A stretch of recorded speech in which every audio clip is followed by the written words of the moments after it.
আমরা আজকের এই দিনে শ্রদ্ধার সাথে আমরা সেই সকল মুক্তিকামী মানুষদেরকে স্মরণ করি এবং আমাদের যারা শহীদ হয়েছিলেন ৭১-এর মুক্তিযুদ্ধে সেই সকল শহীদদেরকে স্মরণ করি, আমাদের বীরাঙ্গনাদেরকে আমরা স্মরণ করি।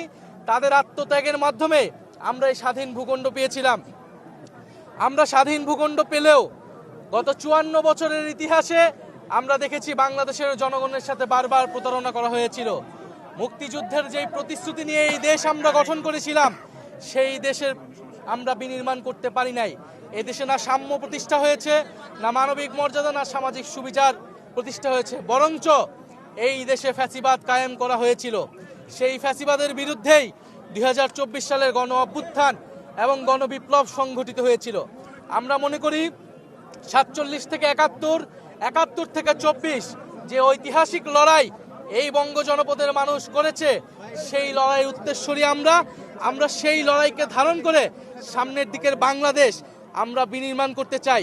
আজকে ১৬ই ডিসেম্বর বাংলাদেশের মানুষের প্রতি আমাদের বার্তা হলো, যারা পতিত শক্তি, ফ্যাসিস্ট শক্তি, তারা বাংলাদেশকে অস্থিতিশীল করার জন্য নানান অপচেষ্টা চালাচ্ছে, নির্বাচনকে বানচালের চেষ্টা চালাচ্ছে। বাংলাদেশের মানুষ এখন চাই স্থিতিশীলতা, আইন শৃঙ্খলার স্বাভাবিক পরিবেশ। আমরা সরকারের প্রতি বারবার বলেছি, ওসমান হাদিকে যারা হত্যা করেছে, তাদেরকে যারা হত্যার চেষ্টা করেছে, গুলি চালিয়েছে, তাদেরকে এখনো গ্রেফতার করতে পারে নাই এই সরকার। আমাদেরকে আমাদের নিরাপত্তা নিজেদেরকেই নিশ্চিত করতে হবে।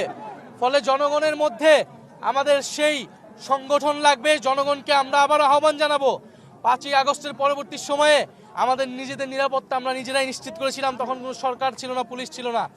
বাংলাদেশ সেই পরিস্থিতির দিকে যাচ্ছে। সরকার পুলিশের উপর নির্ভরশীল করে আমরা আমাদের জীবন, আমাদের যোদ্ধা, জুলাই যোদ্ধাদের জীবনের নিরাপত্তা আমরা নিশ্চিত করতে পারবো না।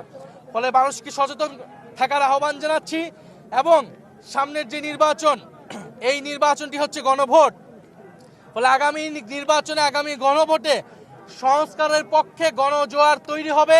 আমরা সেই প্রত্যাশা রাখি।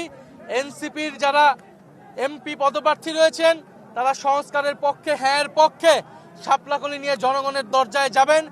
আমরা সংস্কারের পথে বাংলাদেশকে এগিয়ে নিয়ে যাব। আমরা কখনোই বাংলাদেশকে আর ৫ই আগস্টের পূর্ববর্তী জায়গায় ফেরত নিব না। ফলে সেই নতুন বাংলাদেশের, সেই গণতন্ত্র প্রতিষ্ঠার এবং ভবিষ্যৎমুখী রাজনীতির প্রত্যয় আজকের এই বিজয় আমরা রাখছি।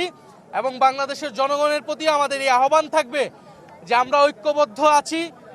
৭১-এর দালালদের বিরুদ্ধে, ২৪-এর দালালদের বিরুদ্ধে আমরা বাংলাদেশের জনগণ, বাংলাদেশের তরুণরা ঐক্যবদ্ধ আছি।